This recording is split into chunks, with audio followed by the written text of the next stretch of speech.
Hello, I'm Mark. I'm Casey. And I'm Patrick. And today we're going to be talking about hardware 3 to hardware 4 privately. But first, Casey's going to roll that title card. Is there a butter knife involved?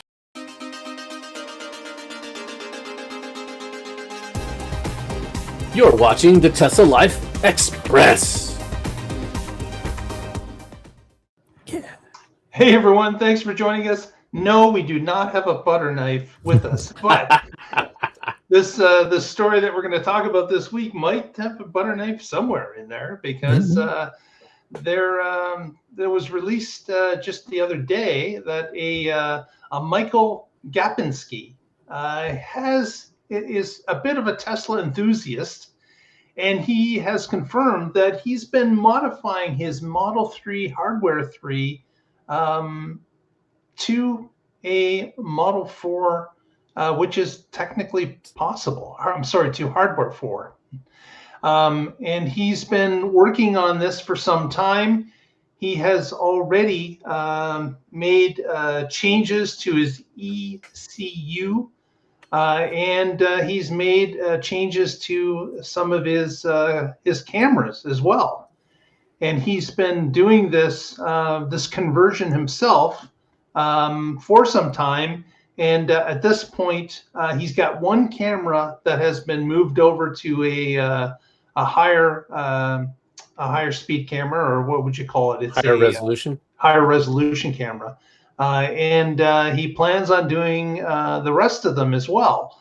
But I just thought that this article was incredible, that someone would go down this road and make the changes themselves just because they've made it a personal mission. Tesla has obviously told us that they're looking for some way to convert all these hardware 3 people into hardware 4 over time. Or later. They've talked about mini factories. They've talked about the ability to take it outside the service mode. I'm sorry, outside the normal service locations, to not gum them up with the amount of people that would have to be done and the specialized work that would have to be done. Yeah. But Michael took it upon himself to say, well, I can get a hold of some of these parts, and I think I've got the chops to make it happen. And with him getting in there and making changes, he's discovered, for example, that he doesn't have to change the wiring that goes to the cameras. He can leave the entirety of the wiring in place in many different sections, and all he has to do is change the adapters at the end of the wiring so it fits into the new board or to the new camera or both. And that certainly is something of interest. Now, we don't know if Michael's gone through the details about, is this a longevity fix, or if you're using adapters, do you find that they're not as reliable over time, or things of that nature. Obviously, he's probably not gotten into. What he's been striving for is, can this change be made? Can I do it?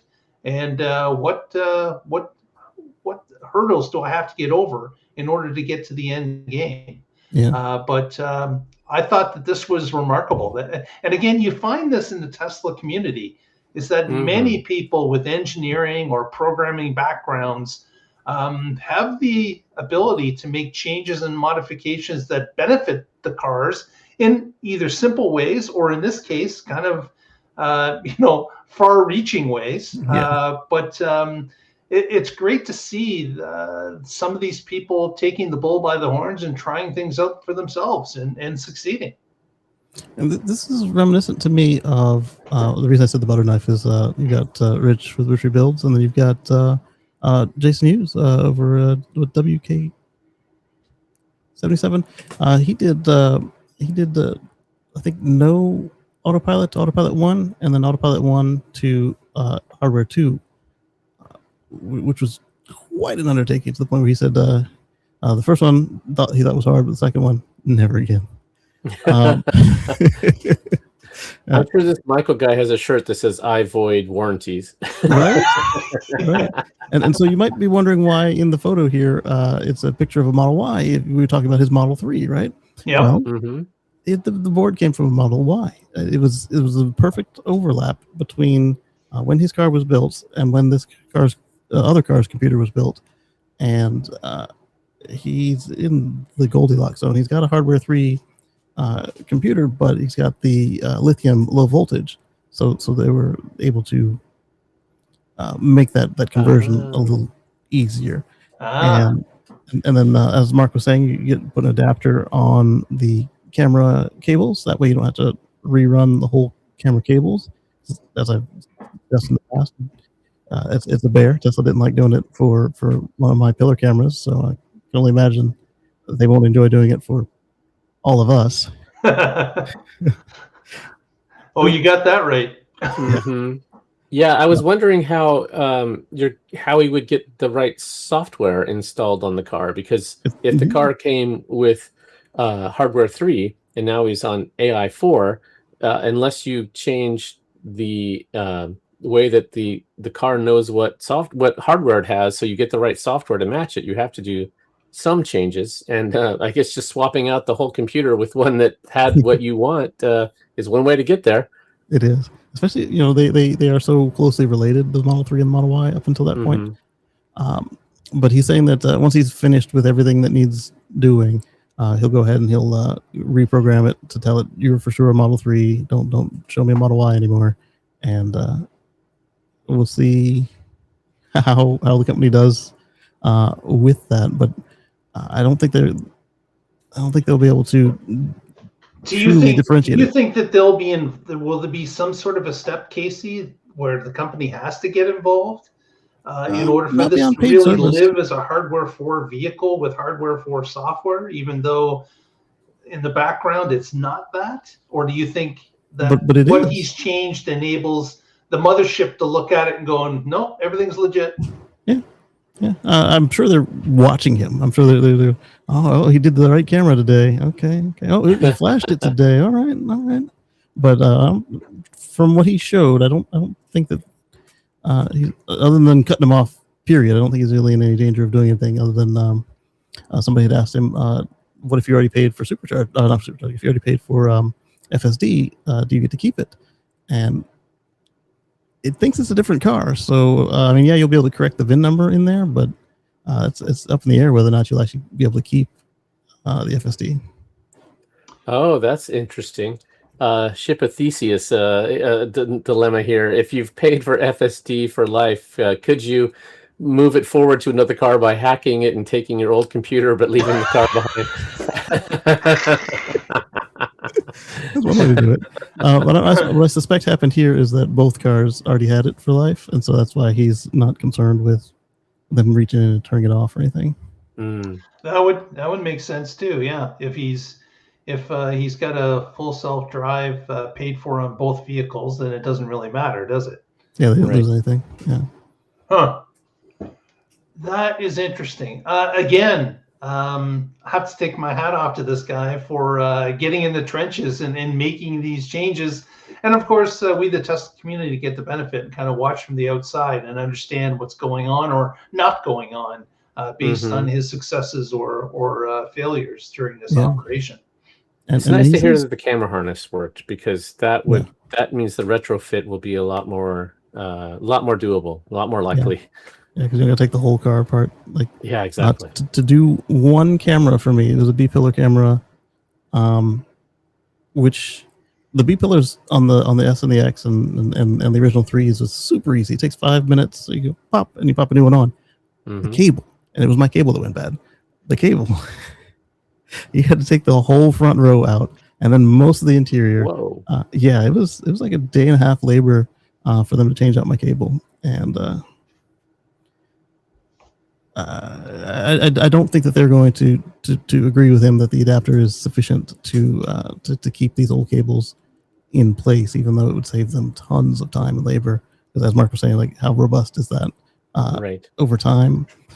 And I'm curious, but he said from what he could see, he doesn't see any blockers to the Intel computers doing the same thing, other than getting the right voltage, not too high, not too low, as the case may be, and then changing out the cameras. But we'll see how he does on his, and then we'll see if anybody is enterprising enough to try it with an Intel car.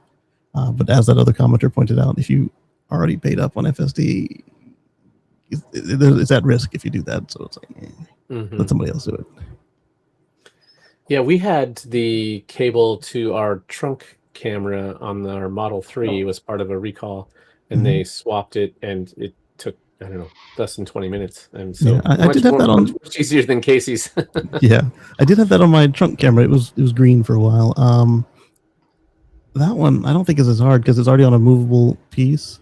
On the Model 3s there, they had it for a run. They were using solid wire, which you don't like to do on a vehicle. You want stranded. Yeah. And so yeah, they had a recall and they fixed that one on the Model 3s.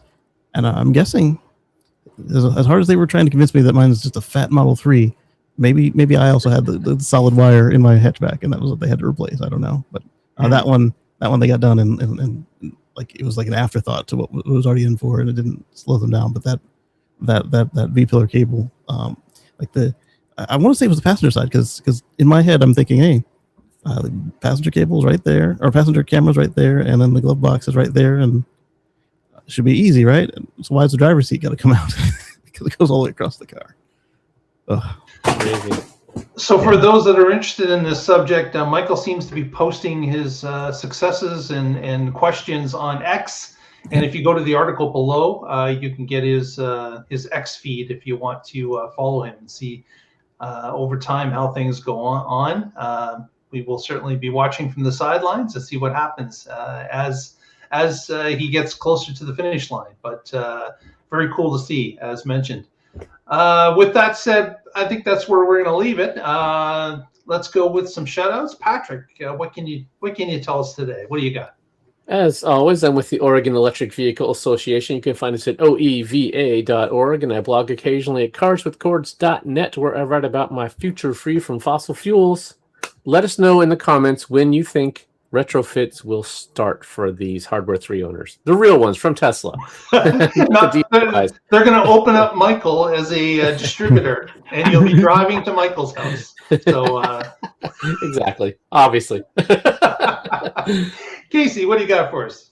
Well, I think it'll be sometime when Hardware 5 is finally done, and they're getting ready for to put that in all the cars. And Musk is done saying, "Oh, it's only for robotaxis. It's only for the data center. We don't need these." So about a year after that.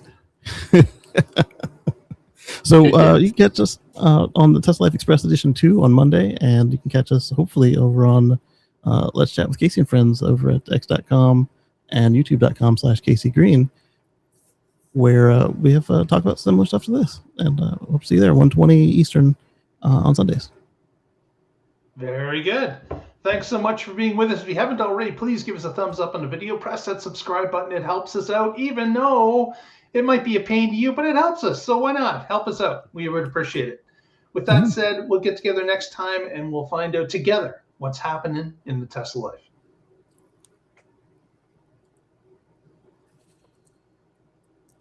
I pushed the button and nothing happened.